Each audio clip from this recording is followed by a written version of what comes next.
Hello, my name's Willow and I'm 29 years old. I've been married to my husband Andy for the past 5 years. We met when we were in our freshman year in college. We hit it off really well and we began dating almost immediately after we met each other. Andy is quite literally the most perfect man. He cares for me in a manner that no one else has, and we have this deep connection that I don't think I'll ever be able to have with anyone else other than him. We got married almost immediately after we graduated. We knew that it was only going to be each other for the rest of our lives. Our wedding was truly something magical. It was pretty small, but it only included the most important people in our lives. Of them were our mothers, Jane, my mother, and Mona, Andy's mother. Both of us came from single mother households. Andy's father passed away when he was young, and Mona never found it in herself to be with another man. So growing up, it was always only Andy and his mother, Mona. They were a complete family together, which was probably why Mona was so defensive and overprotective of Andy. When I first met her, she treated me like absolute trash. She was convinced that I was trying to take her son away from her. It took almost a year of Andy and I talking to her to convince her that I had none of these intentions in mind. Even after that, she'd been very wary of me and barely ever interacted with me. I was just glad that she never created any drama at the wedding, because the woman had no shame when it came to being protective of Andy. As for my mother, Jane, she was a single mother because my dad just got up and left us one day. He apparently couldn't take the pressure of being a father.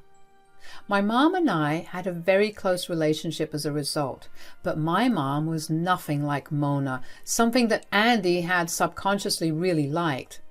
The two of them got along really well when they first met, so much so that sometimes I'd come back home to Andy on the phone with my mom for absolutely no reason. My mom considered him as her own son, and she never failed to tell me how lucky I was to find someone like Andy. After we got married, my son realized that we never had a formal family get-together. So she invited Mona, Andy, and me to her beach house that was just a 4-hour drive away from town. We were going to stay there for a week.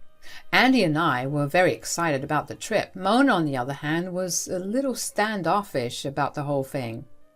I was kind of worried about how Mona would react to Andy and my mom's relationship, because she had a track record of being jealous for no reason. But as the day of the trip to my mother drew nearer, I slowly forgot about all my worries. I was just excited to spend time with my mom and about spending time on the beach. The entire drive over to my mom's, Mona was entirely silent. She barely spoke to either Andy or me, no matter how hard we tried to engage her in conversation. We eventually did let it go and tried to make the best of the long drive. We finally arrived at my mom's place in the afternoon, just in time for lunch. My mom greeted us at the door. "Hi, Jane, how's everything going?" "Oh, everything's great, sweetie. How was the drive over?" "It was good." "Sure, but it was really long, although I must say, you have a beautiful house, Jane." "Oh, thanks. I hope it'll be comfortable enough for the 3 of you." "Oh, I'm sure it will." "Great. Are you guys tired? Because I hope you aren't too tired for some food." "Oh, God, no. We're starving." "Good. I made you some lovely lunch. Andy, do you mind helping me set the table while Willow helps Mona settle in?" "Yes, of course." Mona looked at my mom and Andy with a big scowl on her face. She stared at them as both of them retreated to the kitchen. My mom must have said something funny, because Andy burst into laughter, and that only made Mona scowl even more. I snapped her out of her mood and asked her if she was ready to go to her room. She looked startled but nodded her head at me, and we moved upstairs.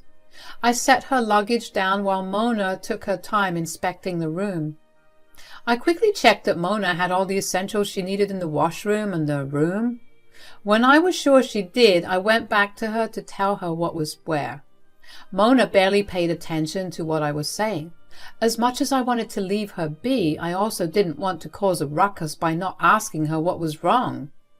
So I asked her what was wrong. She didn't reply, and I went on to tell her that I was always going to be a listening ear for her.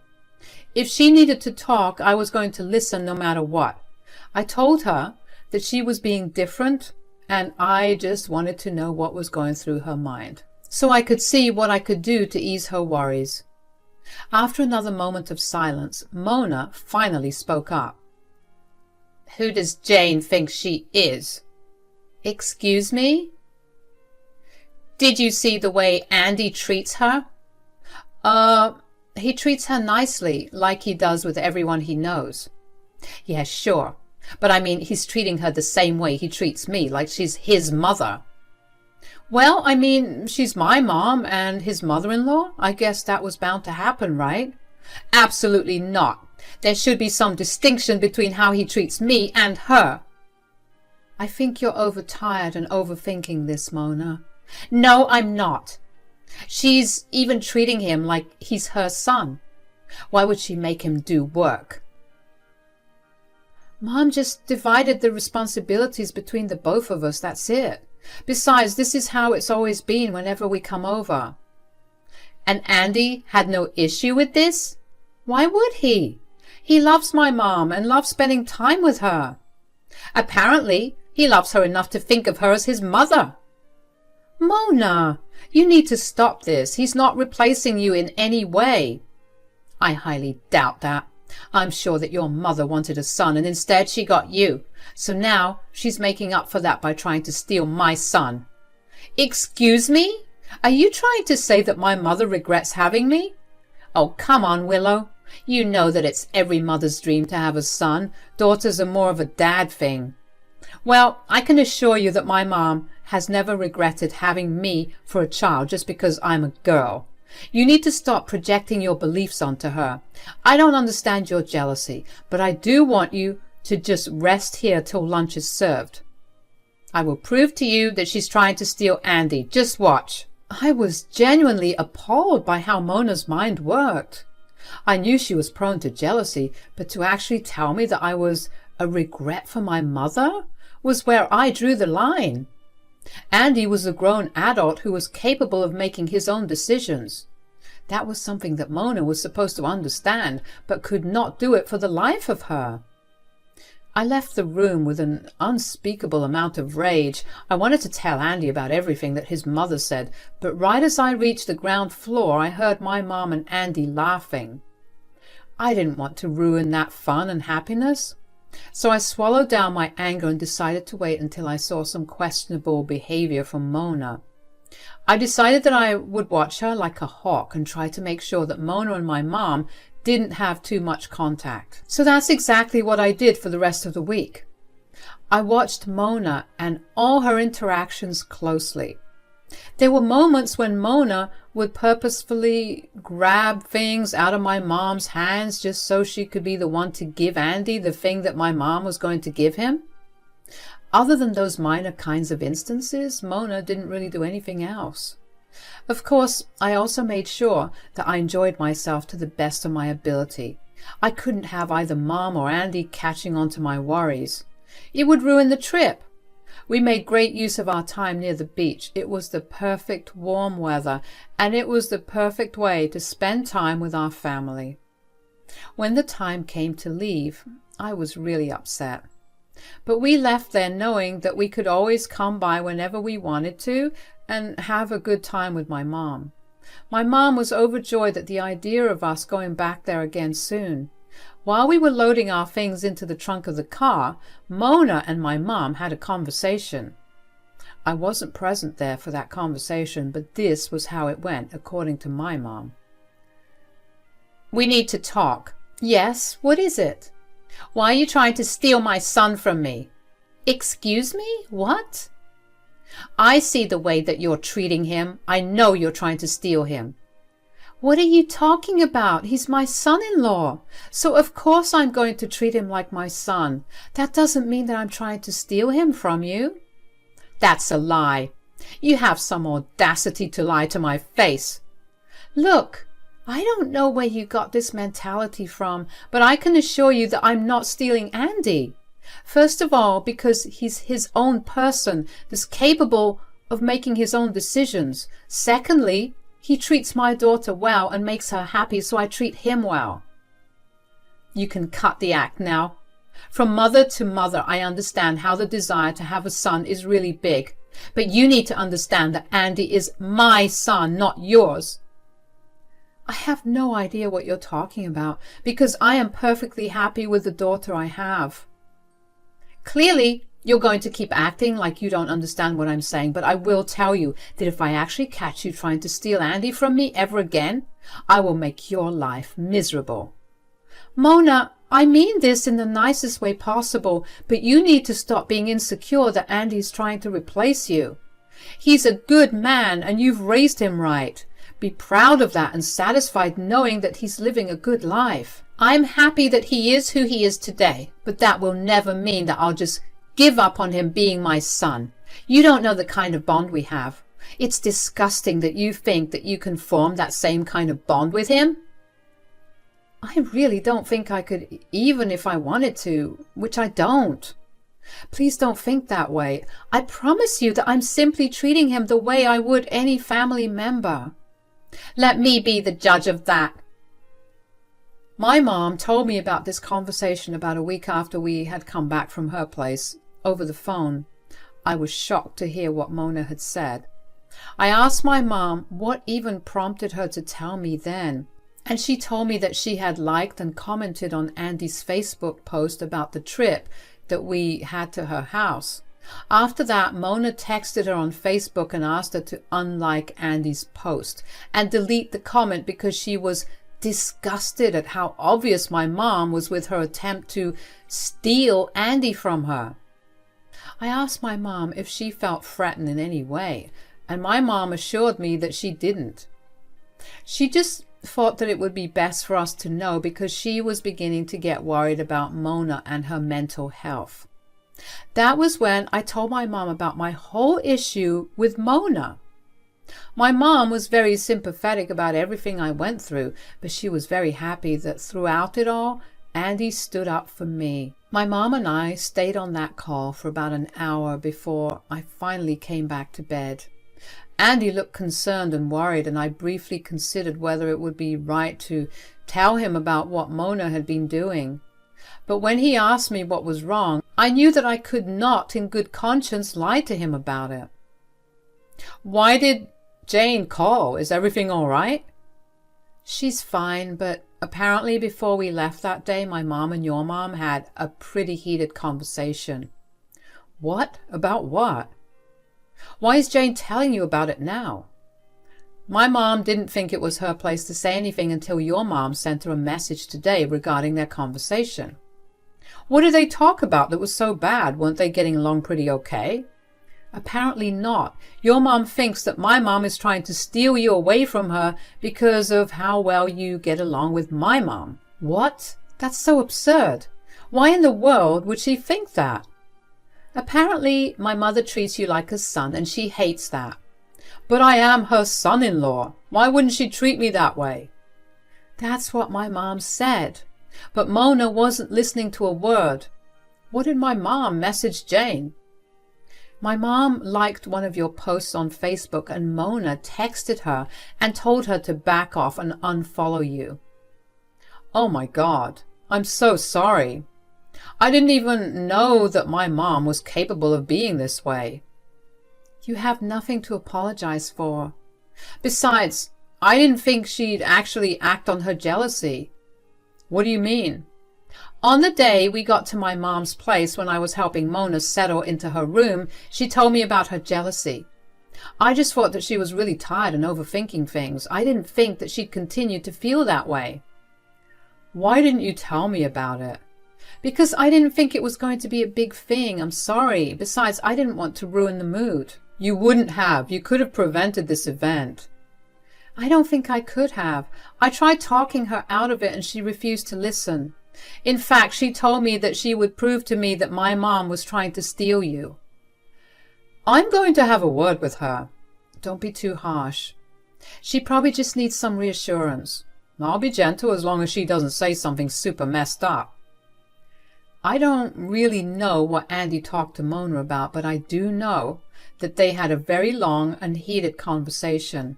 Andy did tell me that Mona did not seem happy at all. Apparently there were a lot of tears and yelling on her end, while Andy tried his best to calm her down and spoke to her calmly. I was worried about how she felt, but I didn't think it was exactly my place to interfere. The following weekend, Andy and I decided to go back to my mom's for the weekend. Andy happened to mention it to his mom in passing the day before she left, and she told him that she would swing by because she was going to meet a friend in that town. Of course, we were apprehensive about it, but she told us that she only wanted to drop off something as an apology for her behavior. Andy and I were honestly surprised that she changed her behavior so fast, but we appreciated it. She showed up at my mom's house about an hour after we arrived. She dropped off a box of cookies and apologized to my mom.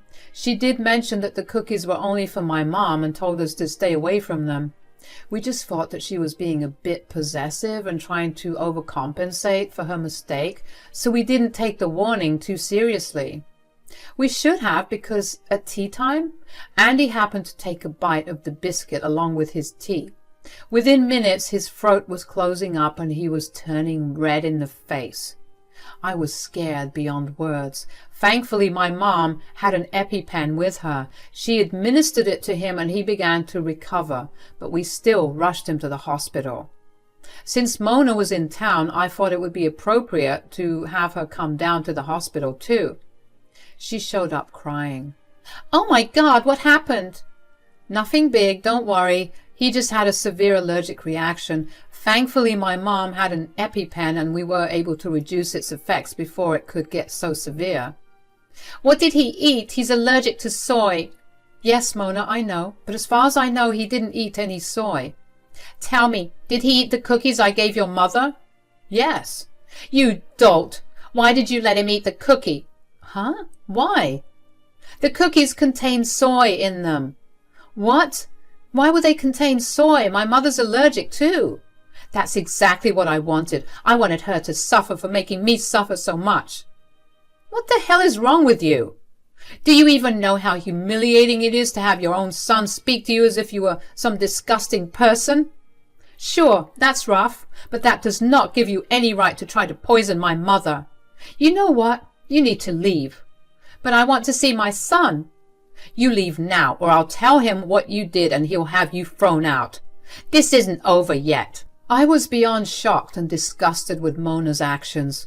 I couldn't believe that she was actually trying to hurt my mother over something that she had only imagined in her head and made herself feel insecure about. This time, I didn't think it was right to hide this from Andy, so as soon as he was feeling better after being discharged, I told him about it. Needless to say, he was furious. He invited Mona over to our place to talk. When she showed up, she looked like she was super worried. "Sweetie, are you okay?" "Cut it out, Mom. I know what you did." "Oh, honey, I only did it to protect you." "From whom, Jane? If anything, she's been the one that's motherly and caring towards me the past few days. You didn't even try to call me." "Yes, because I wanted to see you in person." "I don't care.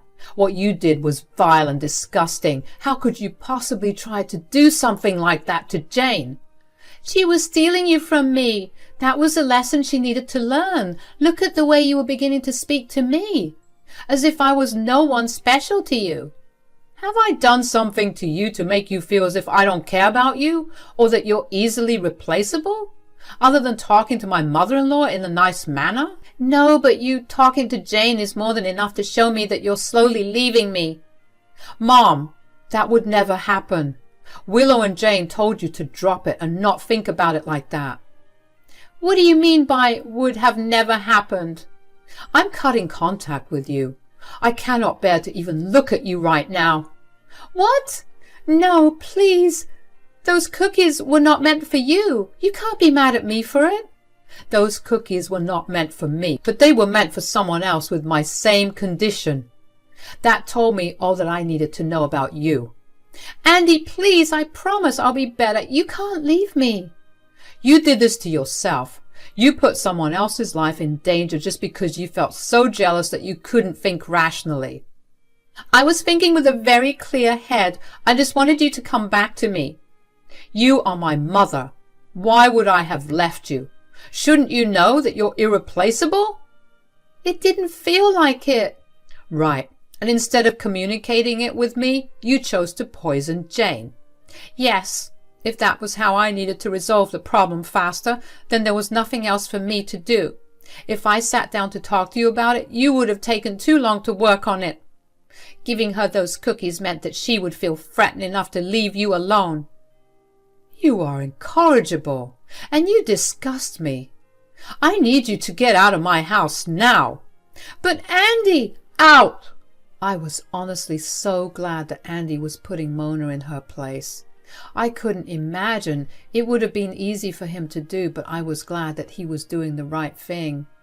I couldn't believe how much Mona considered what happened to not be her fault. It was crazy to see her not even understand how she could have not only killed my mother, but her own son as well. After that, Mona kept trying to text and call us, but we blocked her and removed her from all our social media accounts.